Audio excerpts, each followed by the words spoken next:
Hello students, और कैसे हैं आप सब। चलिए आज हम लोग जो सवाल पढ़ने वाले हैं वो तीसरे पार्ट का हमारा 10वां क्वेश्चन है। 3G का 10वां प्रश्न, जो कि बहुत ही बेस्ट क्वेश्चन है। ये भी जैसे कि मैंने 3-4 क्वेश्चन पीछे बनाए हैं, सभी इंपॉर्टेंट क्वेश्चन थे। उन्हीं इंपॉर्टेंट क्वेश्चन में एक क्वेश्चन ये है जिसको धारा वाला मैं प्रश्न बोलता हूँ। ऋतु की धारा, ये धारा रहता है मतलब कि जल बहता है और उसमें कोई तैरेगा। देखिए ध्यान समझिएगा, पहले मैं क्वेश्चन पढ़ता हूँ।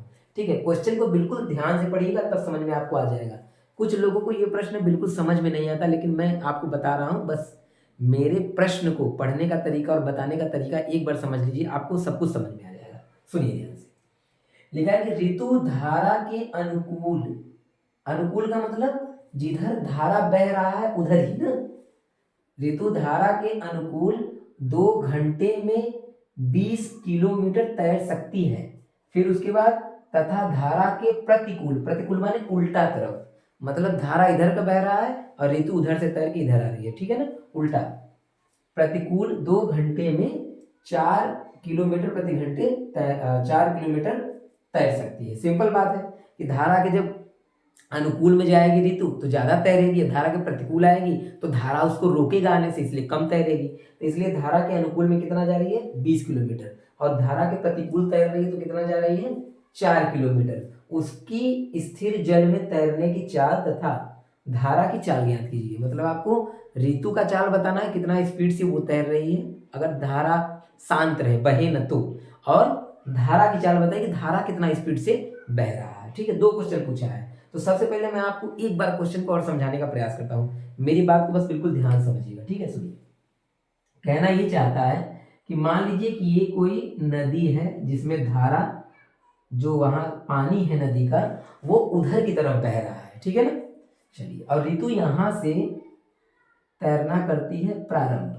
तो सवाल का कहना यह है कि जब ऋतु जिधर धारा बह रहा है उधर ही तैरती है तो कितना जाती है, 2 घंटे में कितना जाती है, 20 किलोमीटर जाती है।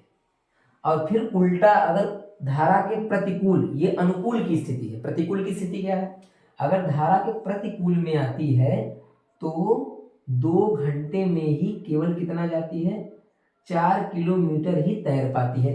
सिंपल बात है, धारा उसको रोकेगा इधर आने से। ठीक है, एकदम आसान। तो मैं आपको ये क्वेश्चन में बताऊं, सिंपल सा आपको करना क्या है ना, कि जब भी अनुकूल बोलता है ना, अनुकूल, तो चाल में चालों को जोड़ दिया जाता है। किसकी किसकी चाल को, जो धारा बह रहा है और जो ऋतु के चाल है, दोनों को जोड़ दिया जाता है। और जब प्रतिकूल बोलता है तो चालों को घटा दिया जाता है। सिंपल यही बात आपको याद रखना है। बाकी तो नियम कानून ये है, तरीका पूरा सिस्टम से। आइए देखते हैं, सुनिए। सबसे पहला काम क्या है कि जो इसने पूछा है वही हम मान लेंगे, जैसा कि मैंने लिख रखा है। ठीक है, माना स्थिर जल में ऋतु की चाल बराबर x किलोमीटर प्रति घंटा।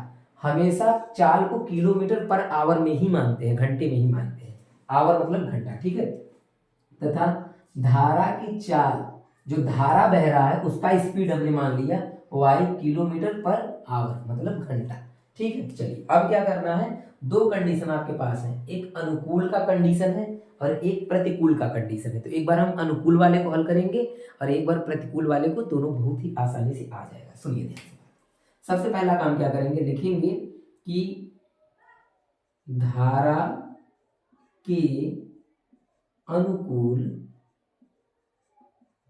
धारा के अनुकूल ऋतु की चाल, ऋतु की चाल, धारा के अनुकूल ऋतु की चाल क्या होगी, इतना स्पीड से तो वो तैर रही होगी और ये धारा है, ये भी अपना स्पीड इसी के साथ इसको बहा रहा होगा, तो दोनों जुड़ जाएंगे स्पीड। तो इसका हो जाएगा x और ये हो जाएगा y, यानी कि इस स्पीड से ऋतु जो है धारा में यानी जल में तैर रही होगी, इस स्पीड से। अच्छा, धारा की प्रतिकूल, अनुकूल का हमने निकाल लिया, एक बार प्रतिकूल का निकाल लीजिए। ऋतु की चाल बराबर, प्रतिकूल मतलब माइनस, यानी जब धारा, ऋतु इधर से तैरेगी तो उधर से उसको, मतलब उधर जब ऋतु आएगी तो इधर से धारा जा रहा है, तो धारा ऋतु के स्पीड को रोकेगा, रोकेगा तो मतलब घटा देना है, किलोमीटर प्रति घंटा। माने सिंपल अगर मैं आपको बताऊं ज़्यादा दिमाग अगर आप नहीं लगाना चाहते तो अनुकूल में इन दोनों चालों को जोड़ दीजिएगा, सिंपल एकदम, और प्रतिकूल में इन दोनों चालों को आप क्या करेंगे, घटा देंगे, आपको दोनों का चाल पता चल जाएगा। और जैसा कि हम जानते हैं कि चाल बराबर दूरी बटा समय, एक सूत्र होता है, फार्मूला, वो आपको याद होना चाहिए इस क्वेश्चन को करने के लिए, ठीक है। तो लिखेंगे प्रश्नानुसार, प्रश्नानुसार। अब हम प्रश्न के अनुसार चलेंगे, लिखेंगे किस स्थिति में, पहले अनुकूल की स्थिति में लिख लेते हैं, लिखेंगे अनुकूल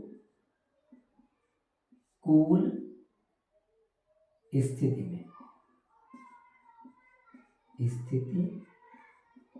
में, अनुकूल स्थिति में जो चाल बराबर होगा, मैं यहां पे लिख देता हूं,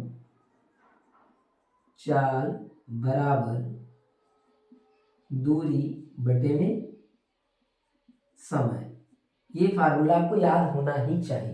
तो चाल कितना है बताइए, अनुकूल स्थिति में चाल कितना है, तो कहेंगे अनुकूल स्थिति में चाल क्या है, x प्लस वाई बराबर में दूरी कितना है, अनुकूल की स्थिति में कितना दूरी जा रही है, 20 किलोमीटर, और समय कितना लग रहा है, दोनों में 2 घंटा, 2 घंटे का समय लग रहा है, ठीक है, काट दीजिए, तो x प्लस वाई बराबर में कितना हो जाएगा, 10, ये बन गया समीकरण नंबर आपका ए। सेम तरीके से आपको जैसे अनुकूल हो गया ना, तो फिर प्रतिकूल स्थिति में लिख लेंगे, ठीक है, यही पे मैं करता हूं, नीचे देखिए, लिखेंगे पुनः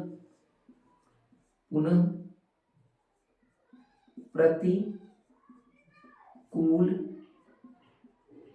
स्थिति में, अनुकूल स्थिति में और एक बार प्रतिकूल स्थिति में। प्रतिकूल स्थिति में क्या होगा, फिर चाल बराबर दूरी बटा समय, अब तो मैं डायरेक्ट लिख सकता हूँ, चाल क्या होगा, ये वाला चाल लेंगे ना, चाल बराबर मतलब x माइनस वाई बराबर दूरी क्या होगा, दूरी कितना जा रही है, 4 किलोमीटर, और समय कितना लग रहा है, 2 घंटे, तो कट कर देंगे इसको, तो x माइनस वाई बराबर कितना आ जाएगा, 2। ये समीकरण नंबर आपका क्या बन गया, दूसरा। हमको समीकरण ही तो बनाना था और हमारा समीकरण बन गया, समीकरण 1 और समीकरण 2। अब हम इन दोनों को हल कर देंगे तो हमारा x का भी मान आ जाएगा, y का भी मान आ जाएगा, और दोनों चाल पता चल जाएगा, सिंपल, ठीक है। तो चलिए यहाँ पे देख लीजिए, समीकरण 1 और 2 को क्या करें, जोड़ दें, क्योंकि एक प्लस है एक माइनस है, जब जोड़ेंगे तो y से y कट जाएगा, ठीक। तो लिखेंगे क्या, समीकरण 1 प्लस 2 से, मतलब समीकरण 1 और 2 को समीकरण को जोड़ने पर, जोड़ लीजिए, x प्लस वाई बराबर में 10, x माइनस वाई बराबर में 2, जोड़ लिया जाए। ये समीकरण पहला ऊपर लिख लिए, दूसरा वाला इसके नीचे जोड़िए, तो देखिए y से y तो आपका कट जाएगा, ठीक है, ये x कितना हो जाएगा, 2x हो जाएगा, और बराबर में 10 और 2 12, बटे में लेके जाइए, x बराबर हो जाएगा 12 बटे में 2, कट कर दीजिए, तो x बराबर कितना आ जाएगा, 6 किलोमीटर प्रति घंटा। ये किसकी चाल आ गई, ऋतु, मतलब ऋतु 6 के स्पीड से तैर रही है, लेकिन हमको जल का भी चाहिए, धारा का भी चाहिए, तो लिख देंगे, लिखेंगे समीकरण, अब हमें जब x मिल गया है तो इस x के मान को समीकरण 1 में रख देते हैं, तो y भी पता चल जाएगा, समीकरण 1 से, ठीक है। यहाँ पे x की जगह पे 6 रख दीजिए, यहाँ पे हो जाएगा 6 प्लस वाई बराबर 10, तो बताइए 6 उधर जाएगा माइनस हो जाएगा, तो y बराबर कितना मिल जाएगा, 4 किलोमीटर प्रति घंटा। हमको x भी पता चल गया, हमको y भी पता चल गया, दोनों पता चल गया, तो लास्ट में क्या लिखेंगे, अतः, यही पूरा लिखना है, यहाँ माना की जगह पे लिख देंगे अतः स्थिर जल में ऋतु की चाल x की जगह पे जो मान है ना, तो यहाँ पे मैं छोटा सा आपको हिंट दे देता हूँ, आप बाकी लिख लीजिएगा, क्या लिखेंगे, लिखेंगे अतः, आप इसको पूरा हिंदी लिखिएगा ना, अतः ऋतु की चाल बराबर 6 किलोमीटर प्रति घंटा, तथा धारा को स्ट्रीम बोलते हैं, तो यस मैं लिख दे रहा हूं, ठीक है ना, आप उसको हिंदी में पूरा लिख लीजिएगा, धारा की चाल, स्ट्रीम की चाल बराबर कितना हो जाएगा, 4 किलोमीटर प्रति घंटा। ये रहा आपका आंसर, क्लियर है। उम्मीद करता हूँ कि आपको ये क्वेश्चन पूरा अच्छी तरीके से समझ में आया होगा। अगर आपको ये समझ में आया है तो यस ज़रूर कमेंट में मुझे बताइएगा, ताकि मुझे ये लग सके कि जो तरीका मैं बता रहा हूँ वो आपको समझ में आ रहा है। ठीक है, थैंक यू।